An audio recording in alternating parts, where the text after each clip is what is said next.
G'day guys, welcome back to the channel. Welcome to part 3 of the Seagull Models Yak 55M build series.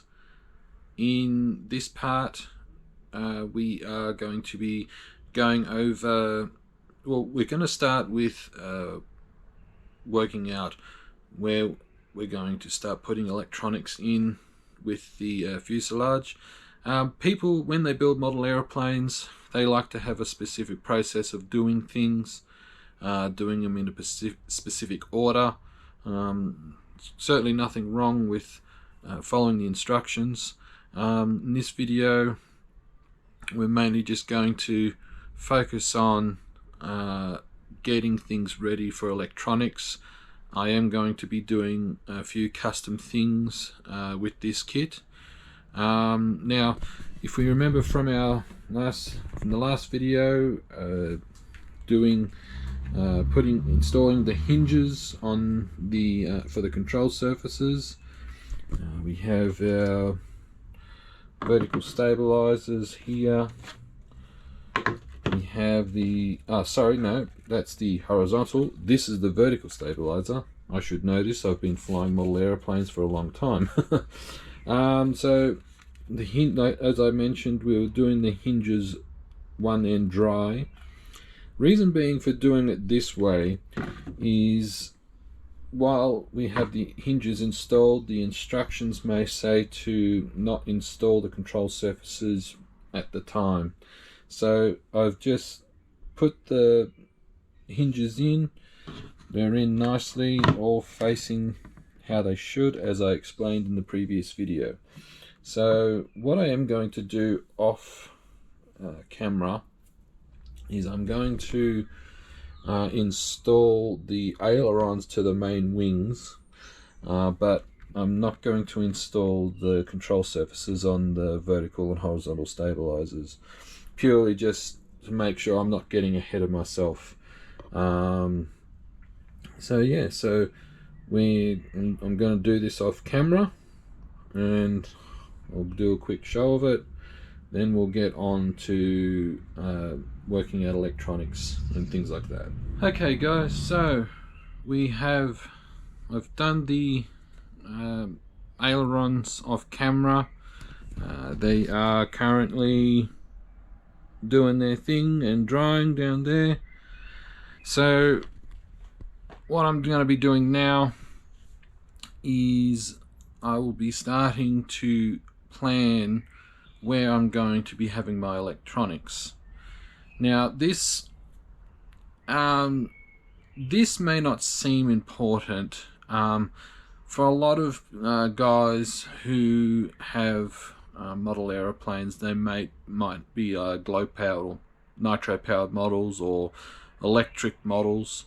However, for the fact that I'm using an engine that has an electronic ignition, it's going to be important to where I put my electronics, because the ignition box will most likely have an effect on the radio signal. So we have here the fuselage set up on the table. Now, as I mentioned in the first video, I went over the electronics that I was using. So for the receiver, I am using a Spectrum AR8020T telemetry smart receiver, and I'm also using a Spectrum SRX-L2 satellite.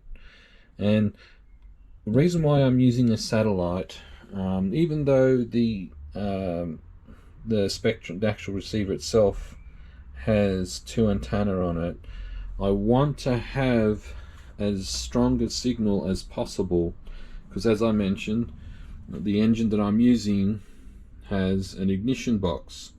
So I don't want to have any signal loss at all, because let's face it, if you're putting all this time and effort into a model, the last thing you want is radio interference. and it's going to go from a nice model to kindling in seconds.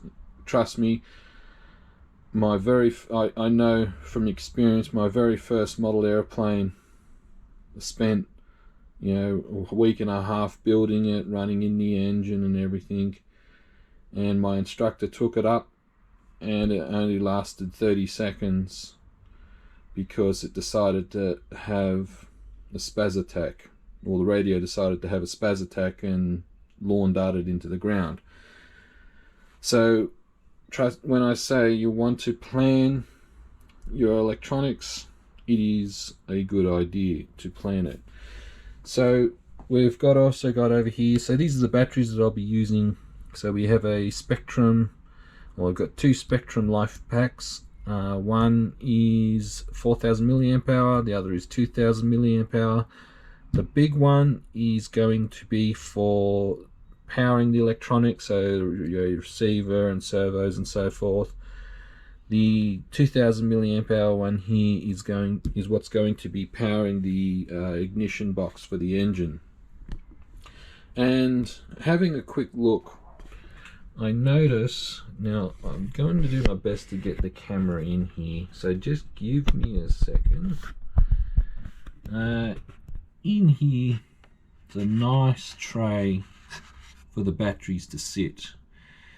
However, being that these are not nickel metal packs, sorry if it's a little bit jerky, being that these aren't nickel metal packs, they're life packs.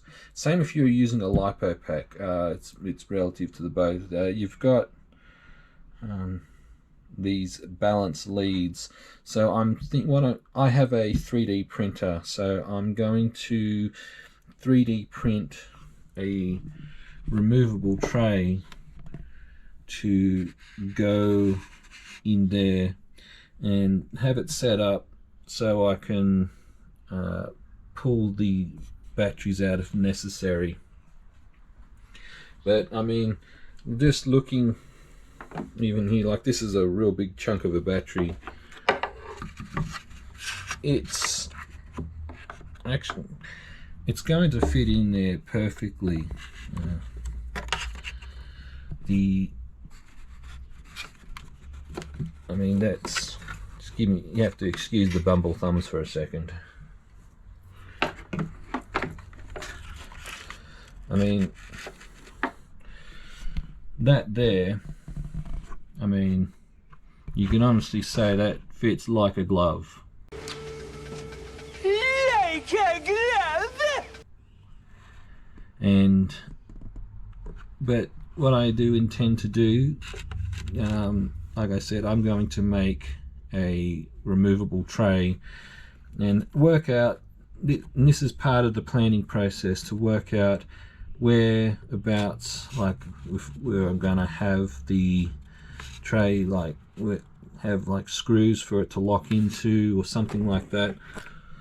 So I'm quite happy with that, and I might even have them in permanently because the balance leads here poke out nicely. I can get balance lead extensions, and got plenty of wire for it all to connect to when I go to recharge. So I mean, that's going to work out well. Along here, I'm also thinking around here have my switches. It's got holes here. You can just feel it in the covering here. I don't know if you can see just there. It shows where to mount the switches. I'm going to do my best to have it so there's no switches on the outside. I mean, it is going to be cumbersome to a degree where I have to take the canopy off every time I want to access the switches. I mean, it takes all of about 15 seconds to undo the screws and she's out. So that's, I'm happy with that there. Now the next part I'm going to have to look at, now as I said, I have the ignition box. The ignition box might end up sitting here, so I might make a plate to put the ignition box on, just to sit on. And the reason why I also need to plan this, because of the ignition box, I want to have the receiver as far away as possible from the ignition box. So what I'm thinking of doing is having the receiver mounted around here somewhere, just to keep it, like I said, away from the messages. Yeah, keep it away from the ignition box as much as possible. So what I'll need to do too is, I'm just going to plug this in temporarily. That is the right way, isn't it? Yes. So I'm thinking, have that mounted there, and the instruction manual for the satellite just says to have it about 2 or 3 inches away, so possibly about here somewhere. I know it is getting fairly close to the ignition box. However, in my extra 300, it's a completely different radio I'm using. I'm using a high-tech Aurora 9, and I'm using the 9-channel radio receiver that sits about here. So, and the antenna, like, they're in about that proximity to the ignition box, so it should be fairly safe. But this is where range checks come in handy. So I'm thinking roughly about here, have it mounted, and have the satellite round about that area there. So what I'm going to do is I'm going to 3D print some parts, and I will come back and we'll see how it works out. Okay, so what I've done is I've gone and designed a couple of small parts. Currently building something, 3D printing something bigger at the moment, but I've quickly on my computer 3D printed simple little brackets. So if we have a look here, what I've got is, these are designed for, or meant to hold, the receiver and the little satellite. And one of the important things you need to figure out is the layout of where things need to go. So what I have to take into consideration is, with the canopy here, I have this deep box section which fits in this area here. So I had to measure it, and came in at 37 millimeters. So basically what that means, that when this part here sits flush, the box goes down 37 millimeters. So I had to work out where I want to put my receiver in regards to where put where the receiver is, and it's not going to interfere with any servos or things like that. The other important thing I have to consider, the instruction manual recommends that I use 70 millimeter long servo extension leads, because I mean, in this servo tray here, I'll only have the rudder and throttle servo, because the rudder sits in the middle here because it is a pull-pull configuration.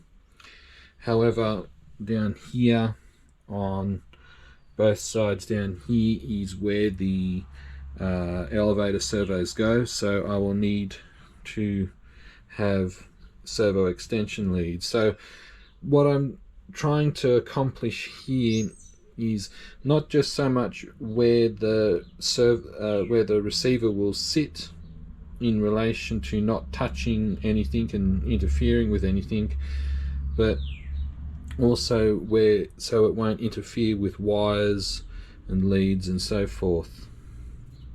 So what I came up with is a simple little L bracket that I 3D printed.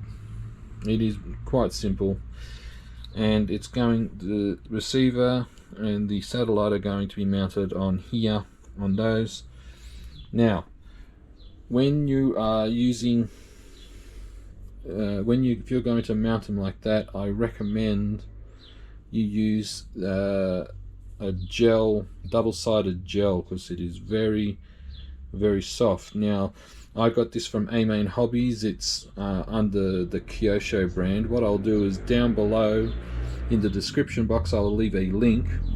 But what this does, it's called vibration absorption gel. So it's double-sided, like double-sided tape, but it's like a thick 3-4 millimeter gel. As you can see, I can squeeze it, and the whole idea of that is, especially with a big engine, you got the vibrations of the engine. You don't want any unnecessary vibrations causing havoc with your receiver. So you'll put some vibration absorption gel on there, and then you stick your receiver on it, and that just acts as a cushion to stop any interference. So what I've decided to do is the receiver is going to mount just in front of what is the what do you call it, the wing, where the wing bolt will go through, and the satellite will go around here. So what I'm going to do is off camera going to fix the mounting plates, and then I will come back. Alright, so we are back now. What I've done, as you can see here, I have got my 3D printed parts for the receiver and satellite installed. All I've done is I have just got some good old-fashioned shoe glue and glued them to this, into the places that I chose. So the satellite will sit there like so, and the receiver will just sit there, and it's just going to that's just where they're going to be. Now I've made sure I'm going to put it, I got a one of the wing bolts. I cannot for the life of me see where I've put it. It is obviously somewhere safe. Yes, perfectly safe for no one to find. Oh, no, there it is. So yeah, what I've done is I've made sure that nothing will interfere, so the receiver will be there, but I can still easily access the wing bolt. Now the next little thing I need to do is figure out how I'm going to arrange the antenna for the receiver. Now, general rule of thumb is you have a 90 degree, well, that's more, 90 degree setup for the antenna. So long antenna is one direction, the short antenna is the other way, so you've got 90 degrees. And the whole idea of that is to help get as much signal as possible, because the signal goes out and so forth. So it's just got to do with signal orientation. So what I've got here is I have some old leftover and these are little antenna mounts off my old high-tech radio receiver. Yeah, sorry, I'm having a bit of a brain fade here. So what it is that's, if I get the camera to focus, that's just how it works. Is it goes, the white antenna goes through there, and it's meant for the high-tech receiver antennas. But I'm going to do a little bit of clever engineering, I guess you could call it. I'm just going to use a little bit of fuel tube. So I'm going to have one. It's a little bit hard to do this while holding the camera, but so basically it's the same deal. 90-degree. One's going to face one way, the other's going to face the other. So that is going to go there. So the long one is going to face down. Short one here going to face this way. And like I said, satellite's going to go there. So the whole idea is to have the most or the strongest signal as possible for that. So in a way, that's a wrap. Now what I'm going to move on to now is I've worked out roughly how I want my battery tray to work. So as mentioned before, so I've got these two batteries here. They're going to be side by side, and I'm going to try to use a Velcro strap of some description. I'm not sure how it's going to work, but I've had to work out roughly how wide it's going to be, because I've got to be able to have I've had to put in the width of the two batteries side by side, and then I've got to have so much overhang on each side so I can use the Velcro to strap them down. Now this is just obviously a rough sketch, so what I need to do now is when the batteries sit side by side, I'm going to have like a little, basically it's going to be similar kind of deal with like the little mounts I made here. They're just going to be, it's going to be a bit of an L shape, just so to stop the batteries from sliding. So they're going to be, the back of them is going to be up against here, and then there's going to be a little part that comes up, stops them from sliding back into the fuselage and then distorting the C of G. So, and then here's going to be a little bit of overhang, because what I intend to do, I might have to make this in two parts, I'm not sure, but what I intend to do is the next part has to come down so I can have it, guess you could say, screwed in to there. So what I'm going to do is I'm going to stop here for the moment, and I'm going to go and design up something, and then I will be back. Alright, now I've just finished 3D printing a custom tray for the receiver and ignition batteries. I'm just going to give you a quick idea of what it looks like. So what I've done, I've actually had to do a couple of little modifications off camera. So basically it's just a simple tray with a stopper, and we have some little slots here for zip ties. what I have done is I've also printed these separate little, if I can get it off, because it's okay, I'm gonna take this one. I've printed these simple little little slots here. These will go up against the side here and hold the tray in place. I will have a removable, I'll have a screw for them. So basically they slot in and they'll be flush to the sides like that, and the batteries will sit in there.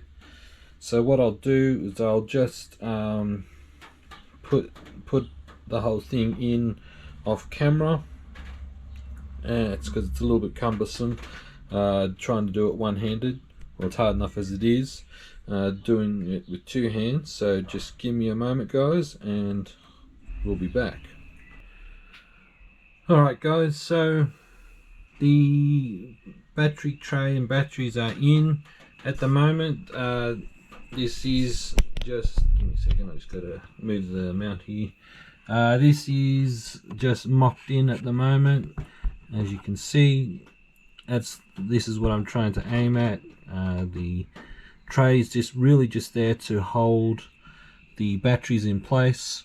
Got the little tags on the side here. There will be screws going through them which will hold them in place, which will then in turn hold the tray in place. Hopefully I might even make some alterations to this design while it is going to serve its purpose. There's always room for improvement. Hopefully what I do aim to do is get some extension leads, or some extensions for the balance leads here, because I don't really want to be taking the batteries in and out all the time. I just want to be able to get the charge lead, charge them up, and not have to worry. Also, what I have done as well is, as we can see here where I have my receiver mounted, I have the antenna mounts in place, and because the Spectrum receiver just has simple antenna wire with a receiver signal wire on them, just put some fuel tubing through, and the antenna wire just simply sits in there. So those are in place.